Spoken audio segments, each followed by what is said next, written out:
This is the craziest thing I've ever seen, dude. Watch this. This is from New Orleans. The woman in the red hair. Life is a game of inches. Now, this is Bourbon Street, guys. This is when the truck first comes racing down this alley. But watch what happens here. Watch this woman in the red hair, dude. This shit is crazy. Look at that shit. Isn't that nuts? Dude. This is early on. Look at that. Like, how close was that? That was insane, bro. But she couldn't get over right here. Because you see all the people that are piled on? She could not get over. All right? There was nowhere for her to go right there. So she had to keep running down the street. She had to get around those people. And that fucking truck is barreling, bro. Holy shit. I don't know if she knows. Yeah, it is like fucking like a foot, right? 6 inches, bro. They're running. You can see them all the way back here in the middle of the fucking road, right? He's barreling down. They're all in the middle of the road and everyone just piles up here.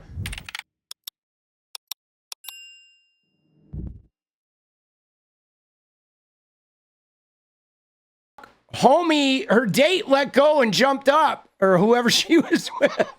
Dude, that shit is crazy, bro. So the problem we're seeing with both of these guys is this.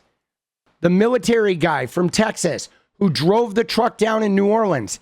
He was going through a divorce, and the divorce really him up, and he was dreaming of killing his family, and then instead of like killing his family, he decided to join ISIS, and he had a really bad reaction.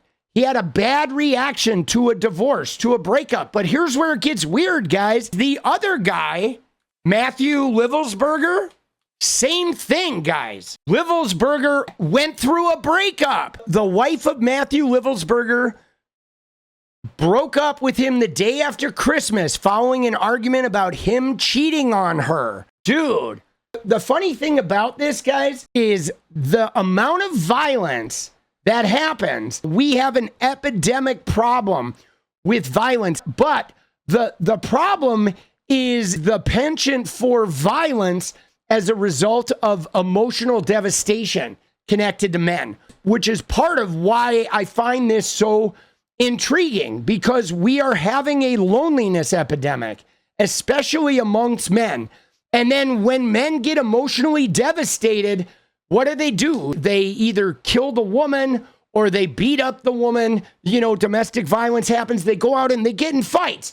They may beat up her new boyfriend, or they go get in a bar fight, or they go engage in some type of violence. It's like this idea, this situation of men not dealing with devastating emotional news is a problem we've been seeing in men here in America for a long time.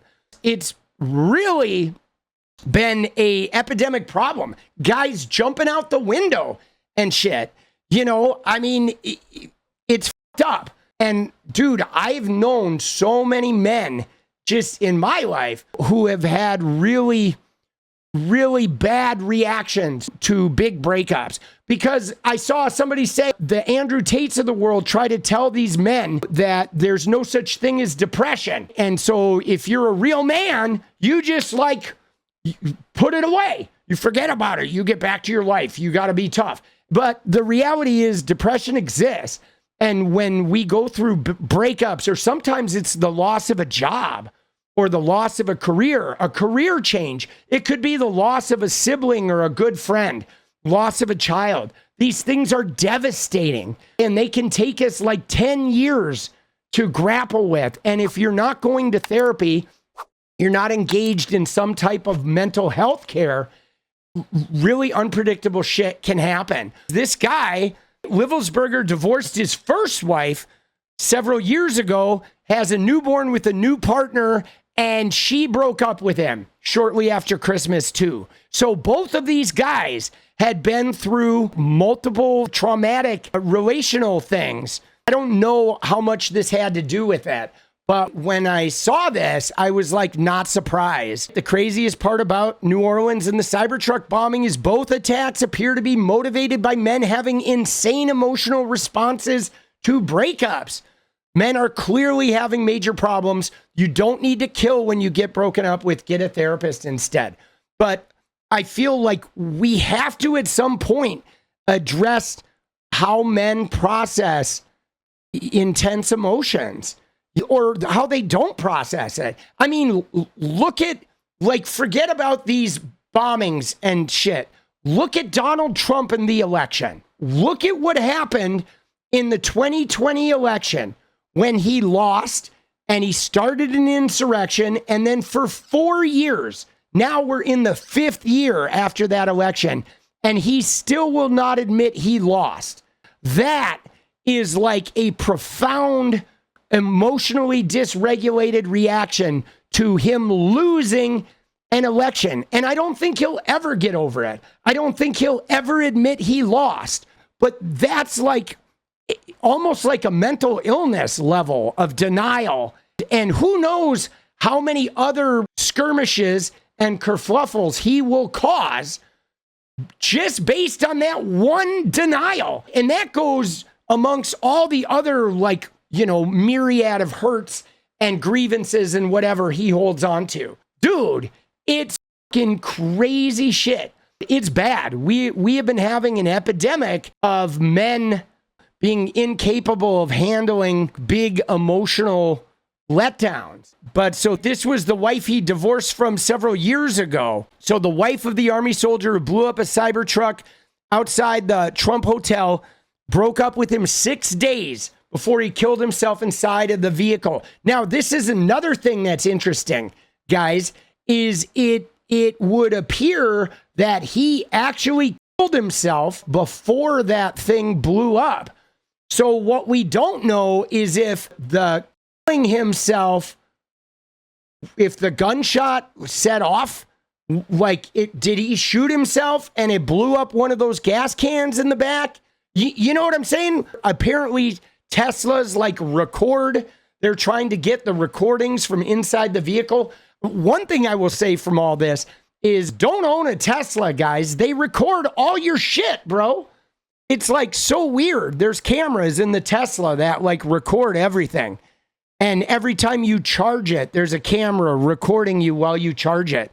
The invasion of privacy with these vehicles is nuts. But 𝗏𝗡𝗪sburger left his Colorado Springs home the day after Christmas following an argument with his wife over apparent infidelity. His wife, who had a baby daughter with 𝗏𝗏sburger, told him she knew he had been cheating. But so yeah, dude, so we have two men that went through bad breakups, hard military men going through devastating breakups and then engaging in acts of violence. Dude, isn't that crazy? That shit is nuts, bro. And I really think we need to look at this shit. Apparently, the FBI is claiming that they had no intelligence on Jabbar before this attack. They had zero intelligence. Yeah, because he's not an actual terrorist. You know what I'm saying? I mean, he's not a terrorist, dude. He's a guy going through a bad breakup. He's all f***ed up. He goes out and gets an ISIS flag, and he's trying to process his feelings with, you know, who knows what he brought back with him from being in Afghanistan and shit, what other like PTSD or mental health struggles he already had. But I mean, clearly he wasn't part of ISIS. He wasn't part of an organized terrorist cell. I mean, even the time he drove, okay, check this out. He didn't show up until 3 a.m. There's a lot of people 3 a.m. on Bourbon Street, but if he really wanted to run down a whole bunch of people, wouldn't he have gone there at midnight? At 11:45, Bourbon Street was like wall to wall. If he wanted to maximize the terror effect of his thing, it would have clearly been something he could have done way better. going at 3:15 a.m. was well after the time. It appears to be so that they were not tracking him. Also, the FBI told these members that he was, quote unquote, inspired by ISIS, but they do not have evidence to lead them to believe that he was directed by ISIS. Yeah, of course not. I don't know how somebody in the U.S. would even become a member of ISIS, right? It's not like you go to ISIS.com and you fill out a little thing and they email you back. Into that, right? But so far they told members today that he was inspired by this terrorist organization. Not it's fucking tragic, though, man. It's tragic, and I'll be honest, guys. I feel the tragedy on both ends because it is tragic that these revelers are out there just hanging out on New Year's Eve, and then they get run down by this renegade truck or shot or what have you. That is fucking tragic that kind of shit goes on. But I think it's tragic that somebody gets to that point. Like, it's tragic that somebody is so wounded and up and so like falling apart and traumatized in their own personal realm that they go out and express their rage in that way. That's tragic too. And think about this though, because this is a systemic issue we're suffering with here in America, guys. I mean, just not too long ago, a 16-year-old girl did this. She went to a school and shot it up because of her personal trauma she was dealing with. That's fucking tragic. We have young girls. We have young men. We have soldiers that served our country that are breaking under the pressure. They're cracking and they're going out and they're committing violent acts. And it's not because they're evil and it's not because they're whatever, and what do? Instead of like addressing the real issue, they try to politicize it. Like Tom Homan, that asshole talking about the open borders. And he just wants to use this as an excuse to like ramp up a militarized squad to go look for Mexican people. And it's like, bro, the people in this country are screaming for fucking help. They're screaming for the amount of pressure and the depression and the feelings of futility and hopelessness. And the world's richest man is out there like trying to start a fire and create more drama, trying to, overturn world governments and shit. And it's like, bro, what are we fucking doing, man?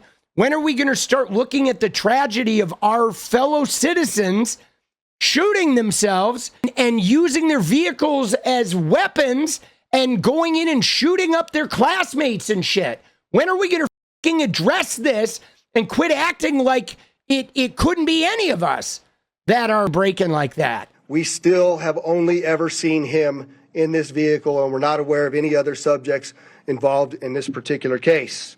Now, that's important because Tom Homan and Donald Trump's shit kickers are all trying to like make these seem like some sort of coordinated terror attacks, which I don't believe they are. It looks like we have two guys that are were affected by their relationships gone bad. You know what I'm saying? It would appear that these guys were broken up, devastated, emotional breakdowns after they have relationships go bad. And then, I don't know, they got some type of suicidal ideation or some type of desire to hurt people, take out that deep amount of pain. I mean, I obviously don't know what's going on, and we may never know, but I do feel like I am seeing a complete epidemic of men in America being incapable of being able to survive like large-scale emotional devastation without making really bad choices.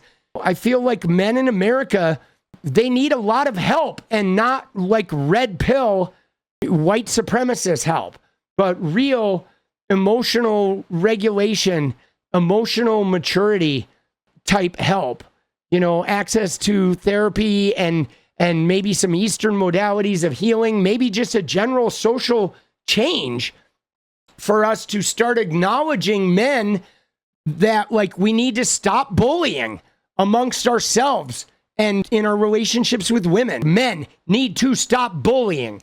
Men need to stop tearing other men down as a social tool of, how to like gain social clout. Men need to stop being silent and acting like they've got it figured out and everything's okay. We need to get in touch with our emotional vulnerability, and we need to reach out for connection. We need to really start seeking.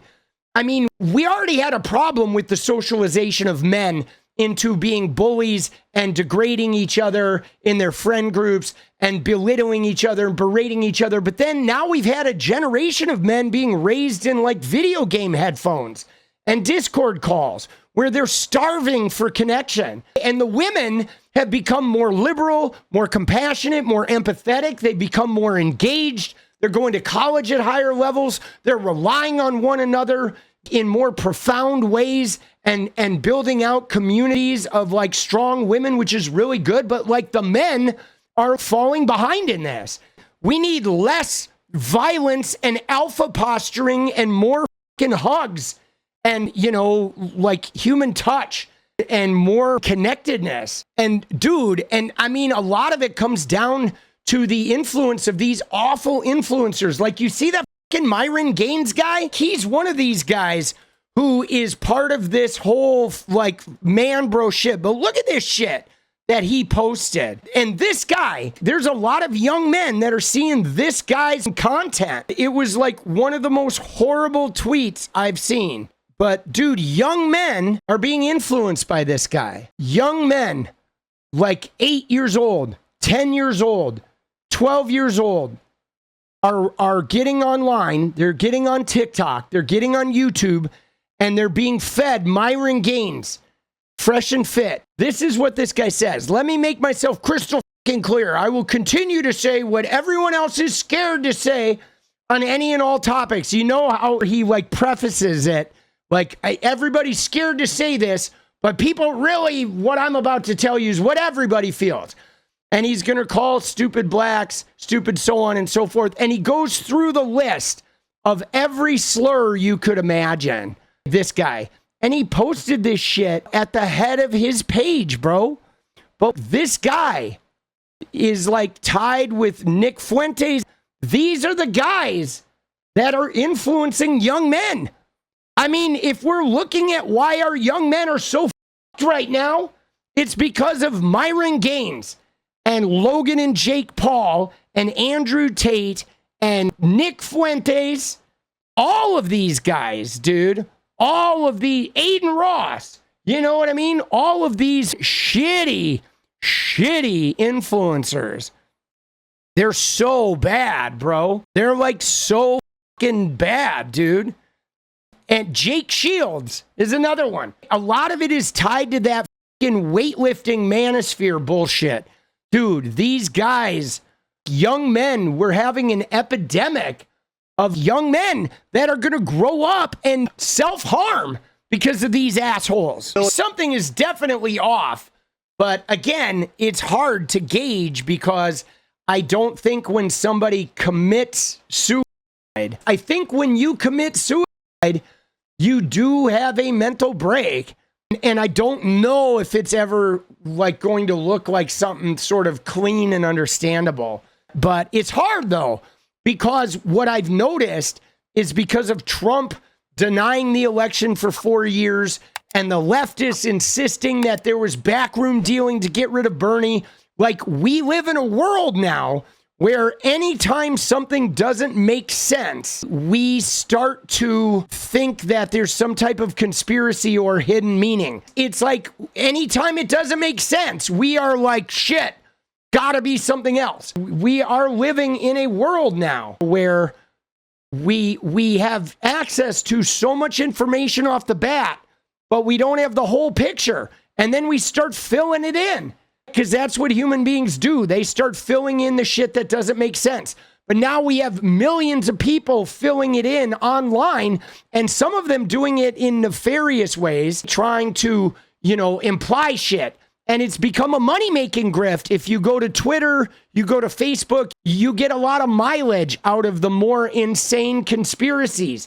So now it's financially, there's a financial incentive to cook up crazy conspiracy theories now more than ever. Anyone with information related to this incident, we encourage you to please call 1-800-CALL-FBI. I'll submit a tip. Get rid of fucking Trump, bro. I'm going to call right now. Hello, FBI.